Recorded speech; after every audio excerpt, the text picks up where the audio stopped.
For countless generations, soldiers wounded in battle bore the burden of their own survival. Medical care existed only in its most rudimentary forms, rarely extending beyond the privileged officer class, while military strategists gave little thought to the welfare of injured men. The journey home from distant wars fell upon the shoulders of the wounded themselves. Armies composed of peasant conscripts, led by indifferent nobility, possessed neither the means nor the will to transport or tend to those maimed in combat. Wealthy aristocrats maintained the luxury of personal physicians who accompanied them to war, but the common foot soldier faced a grimmer fate. He perished where battle claimed him. The surgical procedures of that era, when performed at all, existed beyond the boundaries of modern comprehension in their brutality. Gangrene spread unchecked through wounded flesh, and disease claimed victims with such regularity that both were regarded as unavoidable consequences of war.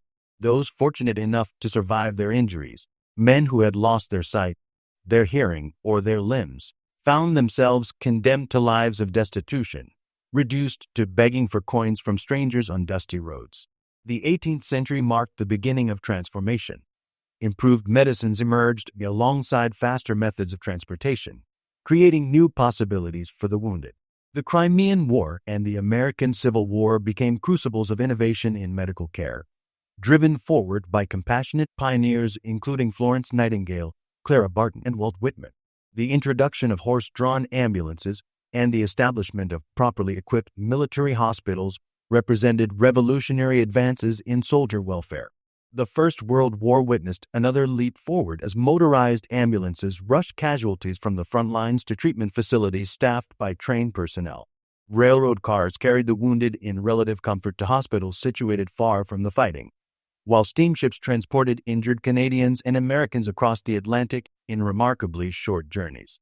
Yet the medical achievements of the Second World War would eclipse even these advances, representing an exponential surge in both life-saving capability and the quality of recovery for wounded servicemen. The attack on Pearl Harbor thrust America into global conflict on a peaceful Sunday morning in Hawaii. Like every other military branch, the U.S. Army Medical Department faced the monumental task of rapid expansion to meet the demands of total warfare spanning multiple continents. Unlike combat units, however, this specialized service could not simply absorb any available recruit or draftee. The work demanded trained medical professionals in unprecedented numbers.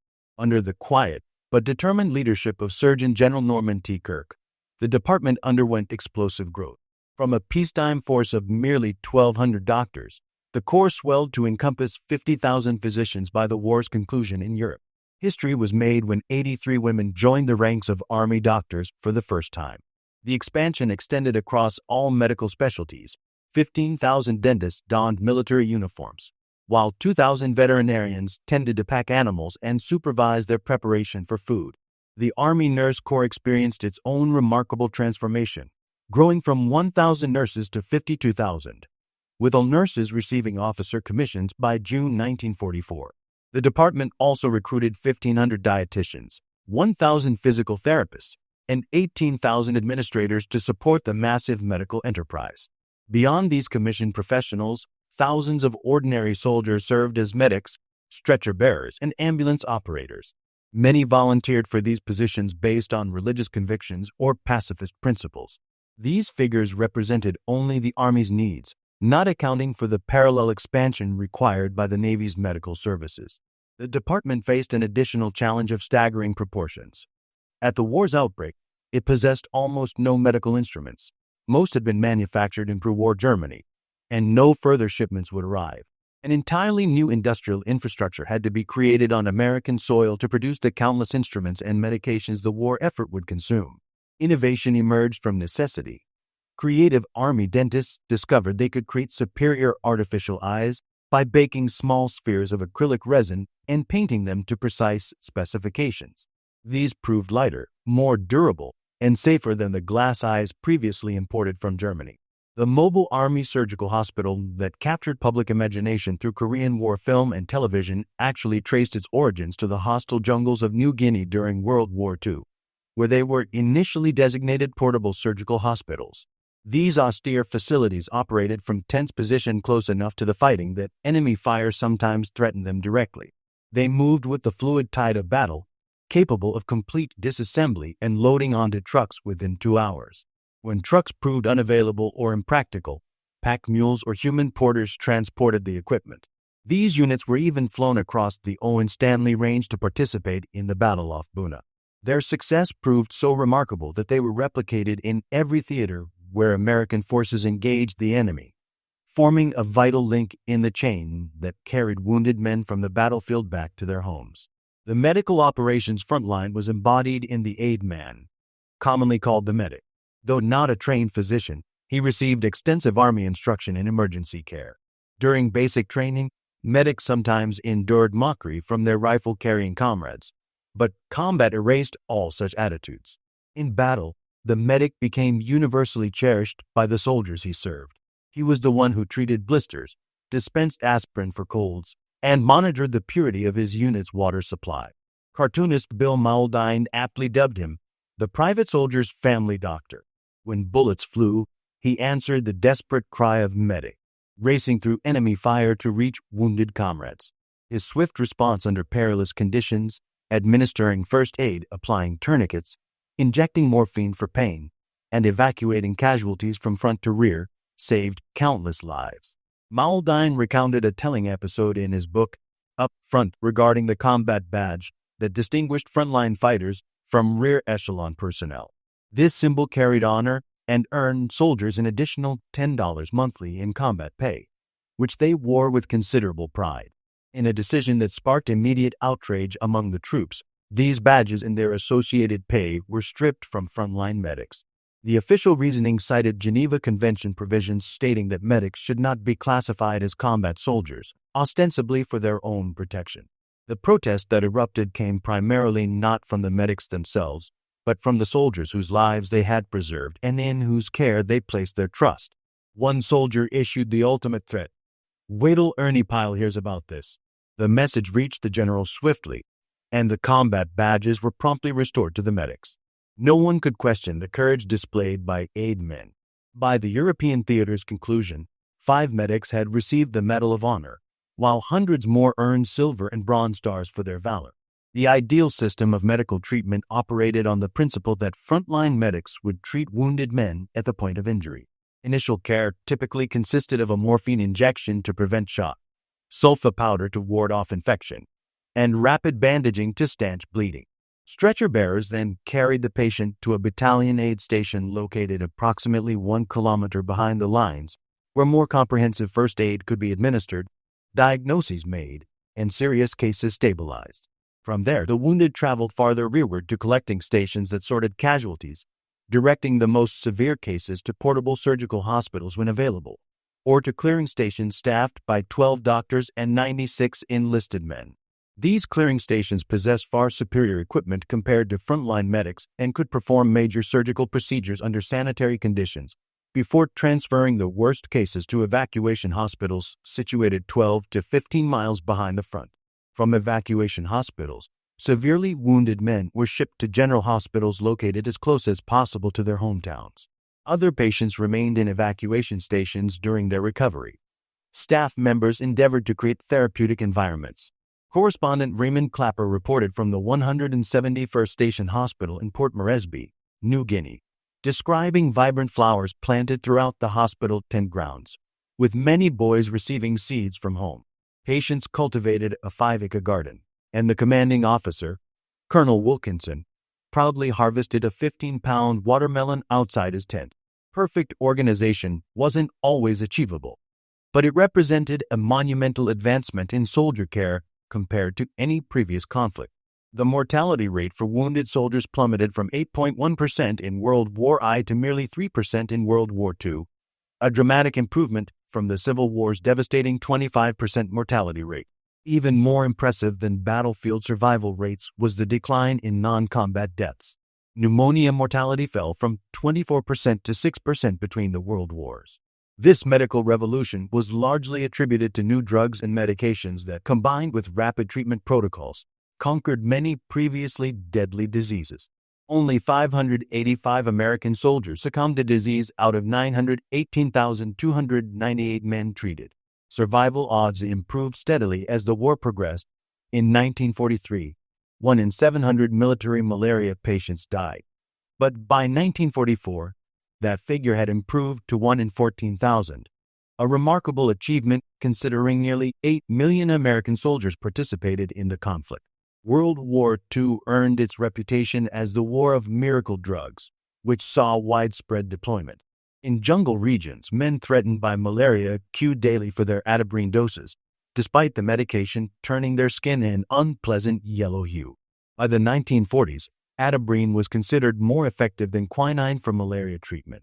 Sulfa drugs found extensive application in preventing infection, administered by medics and doctors on every front. Penicillin shots became routine for even minor ailments. Morphine was administered almost automatically to battle-injured soldiers using small syrettes, single-use syringes containing half a gram of painkiller. This battlefield practice prevented many shock-related deaths, though it also led to addiction in some cases. The technique of producing blood plasma from whole blood had reached perfection, making plasma far easier to store and transport than whole blood. Plasma accompanied army units everywhere. However, haste and unknown factors created complications. Unlike whole blood, plasma could be pooled, and hepatitis soon contaminated the entire supply. Army doctors learned quickly from this mistake. By mid-war, after thousands of hepatitis cases, the plasma program was abandoned in favor of the now familiar blood bank system, with civilians at home lining up to donate blood for overseas servicemen. The pesticide DDT, later banned for its catastrophic ecological effects, saw extensive wartime use combating insects and their associated diseases. Contemporary accounts hailed DDT as a miracle drug, earning universal praise. Soldiers had their heads dusted with it to eliminate lice and other parasites, and it was deployed globally for mosquito control. DDT's liberal application was credited with halting a typhus outbreak in Naples during January 1944, potentially saving thousands of military and civilian lives. World War II doctors and soldiers genuinely viewed this cornucopia of drugs and medications as representing giant leaps forward in medical science. Concerns about side effects emerged only after the war's crisis had passed. Given the war's global scope, the Army Medical Department maintained duplicate operations in every theater. In the South Pacific, beginning in New Guinea and continuing through subsequent island-hopping campaigns, medical authorities worried as much, if not more, about disease-bearing bacteria, insects, and mosquitoes as they did about enemy ammunition. Jungle rot became the soldiers' umbrella term for various terrible and mysterious fungal skin diseases contracted in the dense rainforests covering tropical islands. Malaria, dysentery, typhus, and numerous other ailments sidelined more soldiers than the entire Japanese army inflicted. Battle casualties remained substantial, and Japanese soldiers suffered the same debilitating jungle diseases as their American counterparts, but typically lacked access to comparable medical care. The Battle of Saipan illustrated the Army Medical Department's effectiveness. American combat casualties totaled 3,000 killed and 13,000 wounded, with 5,000 of the wounded eventually returning to their units. Each amphibious campaign yielded valuable lessons about treating battlefield casualties, evacuating them to beaches, and immediately transferring them to waiting hospital ships for major surgery when necessary. Throughout the Pacific, invaluable service was rendered by island natives who transported supplies and equipment, worked tirelessly as stretcher bearers, and guided troops through trackless jungle terrain. Eastern Burma operations required supplies flown over the Himalayan hump, with guns, ammunition, food, and gasoline all competing for limited aircraft space alongside medical supplies. From Chinese airfields, supplies traveled in long truck convoys down the northern Burma Road section before being loaded onto Chinese coolies and pack mules for the final journey to the front. Wounded soldiers traveled in the opposite direction once precious cargoes were unloaded. In Burma, the same jungle diseases that tormented South Pacific fighters afflicted combatants on both sides. Temperatures reached 110 to 120 degrees Fahrenheit. One infantryman observed, "You couldn't tell where the sweat ended and the rain began." Field hospitals lined the Burma Road, improving in quality as returning trucks traveled farther north, following the established rule that greater distance from the front meant better medical facilities. Volunteer surgeons flew to remote jungle bases in ubiquitous Piper Cub aircraft to treat casualties among Merrill's marauders in Burma. Return flights accommodated one casualty each, with air evacuation typically reserved for the most severely wounded. After Merrill's forces captured the Japanese airfield at Myitkyina, Dr. Gordon Seagrave, who later authored Burma Surgeon, flew into the fighting's thick alongside 10 personally trained Burmese nurses to serve the marauders' medical needs. Upon arriving at Myitkyina, Dr. Seagrave found the marauders controlled only the airfield, while Japanese troops occupied the surrounding jungle, firing on the airfield at will. Without tents to shelter the wounded, he ordered parachutes stretched over poles to provide his nurses and patients relief from the scorching tropical sun and frequent rains. These commandeered parachutes, previously used in supply drops to beleaguered Allied troops, were brightly colored to designate their contents. Though the colors revealed his hospital's position, Dr. Seagrave reasoned the Japanese already knew their location. Shade trumped camouflage. When wounded men from eastern Burma and China were ready for evacuation, they flew over the hump in specially designated Douglas DC-3 aircraft staffed by air evacuation nurses. These women were reportedly selected from pre-war airline flight attendants experienced in remaining composed under varied flying conditions, with medical training considered secondary. The Pacific Theater presented unique dangers for medical personnel. The famous Red Cross symbol used universally by doctors and medics received no consistent respect from Japanese forces. Japan had not signed the Geneva Convention before the war and felt no obligation to honor international rules governing medical personnel conduct. The easily recognized red and white International Red Cross emblem offered no guarantee of safety. Medics and stretcher bearers were killed and maimed on every front. American medical crews quickly learned to smear mud over the red and white symbols emblazoned on their tents, helmets, and trucks to avoid becoming even more obvious targets. In New Guinea, American doctors attached to portable surgical hospitals received target practice with M1 carbines after some non-combatant colleagues fell to enemy action. German soldiers usually respected corpsmen and the Red Cross, though not invariably. Medics died throughout Europe. Allied soldiers, however, didn't always exercise scrupulous care regarding German Red Cross personnel either, and many fell to American bullets in combat. Captured doctors from both sides were put to work by their captors. Numerous cases existed of German doctors taken prisoner working on Americans and captured American doctors tending German wounded. Generally, captured physicians were treated as respected colleagues by their counterparts. One American doctor reported that he and German physicians freely exchanged and learned different medical procedures from each other. The American Medical Corps generally provided identical care to wounded German prisoners as to Allied casualties. During the North African campaign, disease threats proved less severe than in the Pacific, though desert insects, snakes, and other creatures could be equally dangerous as their jungle cousins. Medical Corps personnel gained substantial knowledge treating North African combat casualties, utilizing that expertise during European fighting. The Italian campaign brought new lessons and refinements to standard medical procedures. A dentist invented a method for maintaining a soldier's neck in traction using a plate fitted to the mouth's roof, then tied to the stretcher.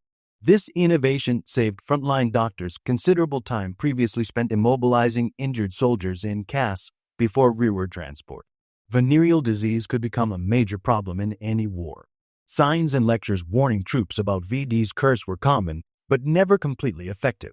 In Italy, as elsewhere, special prophylactic stations were established by the medical department to distribute condoms to soldiers. These facilities were referred to as pro-stations. However, when the Army Public Relations Office established operations in Italy to accommodate growing numbers of civilian war correspondents, its PRO acronym confused more than one soldier who entered the Public Relations Office seeking condoms.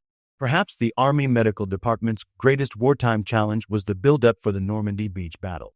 Operation Overlord was expected to produce heavy casualties. All experience and lessons learned from Pacific amphibious landings, as well as from North Africa, Sicily, and Italy, were applied during planning for the largest invasion history had witnessed. In England, 97,400 hospital beds were designated for casualties, with total accommodations for 196,000 patients prepared. 8,000 doctors and 10,000 nurses stood ready to care for the wounded. 800,000 pints of blood plasma were stockpiled. 600,000 doses of penicillin awaited the invasion, with another 600,000 to become available during the month following the June 6, 1944 landings. 15 hospital ships, and 50 dedicated Red Cross airplanes capable of carrying 18 severely wounded men on cots were prepared. Landing craft frequently carried wounded on return trips to England after disgorging their supply and vehicle cargoes on Normandy's beaches. Overall, the plan succeeded, though difficulties arose periodically. Vehicle exhaust carbon monoxide often permeated transport tank decks, where wounded men were laid where tanks had recently rested. Walking wounded were sent on deck when weather permitted. Rough seas plagued the weeks following D-Day, storms tossing men already suffering from pain. Upon reaching English waters, patients were usually transferred to smaller craft and landed on empty beaches so the wounded wouldn't have to disembark at main ports, which would add confusion to overworked docks. It was considered important maintaining only outbound traffic at crowded port facilities overflowing with men and material headed to France. Returning wounded were carried onto smaller boats that headed for beach landings where ambulances and medical personnel waited. Ships carrying wounded often had to wait for proper tides before landing. In the invasion's early days, reaching a hospital in England could take as long as 14 hours.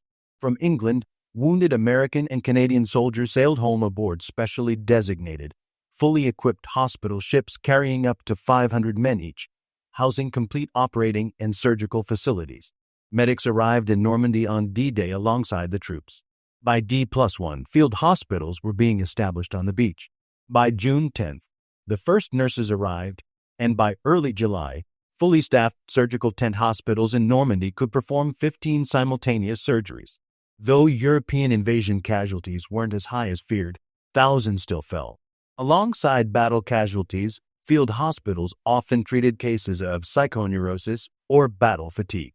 Rest and care restored most patients to their units, though some men suffered more severe mental disability and were sent home to hospitals for long-term care. The Surgeon General commented, "There is nothing mysterious about psychoneurosis. It does not mean insanity. It is a medical term used for nervous disorders. It manifests itself by tenseness, worry, irritability, sleeplessness, loss of self-confidence, or by fears or over-concern about one's health." Some of our most successful business and political leaders were psychoneurotic. Despite being well-prepared, equipped, and staffed, field hospitals could be overwhelmed by modern warfare's sheer casualty volume. An officer from the 171st Station Hospital remarked, 4 days after we were given this real estate in Port Moresby, which was covered with high kunai grass, we had 500 patients. In Bastogne, during the Battle of the Bulge, the 101st Airborne Division's aid station became a field hospital with no evacuation means available. Hard-pressed corpsmen soon exhausted their morphine, plasma, and bandages, which had to be air-dropped into the enclave. A call went out for surgeons, and hardy volunteers flew into Bastogne by glider to perform emergency operations. Throughout the Battle of the Bulge, soldiers on both sides suffered terribly from the winter offensive's cold. Trench foot occurred more commonly than combat wounds. The 77th Evacuation Hospital, equipped for a maximum of 750 patients, received twice that number during the Bulge. The final link in the chain of wounded men flowing back from the front was homecoming. The Army Medical Department didn't consider its job complete when severely wounded men arrived stateside. Men newly blind, deaf, or with lost limbs required rehabilitation. Hospitals and vocational programs were established and staffed for thousands needing additional help retraining for civilian life. Today, Veterans Administration programs are taken for granted and even expected for wounded soldiers. They were innovations of the 1940s, with thousands of men undergoing rehabilitation. A curious duality exists in the military mind. On one hand, increasingly destructive methods are devised to kill and maim soldiers and civilians. On the other, great strides in military medicine are made to save lives. If the Army Medical Department has a legacy, it is that patient care advancement and rapid injury response have also improved peacetime medical care. Glenn Barnett contributed this account to WWII History. His father commanded the 23rd Portable Surgical Hospital in New Guinea.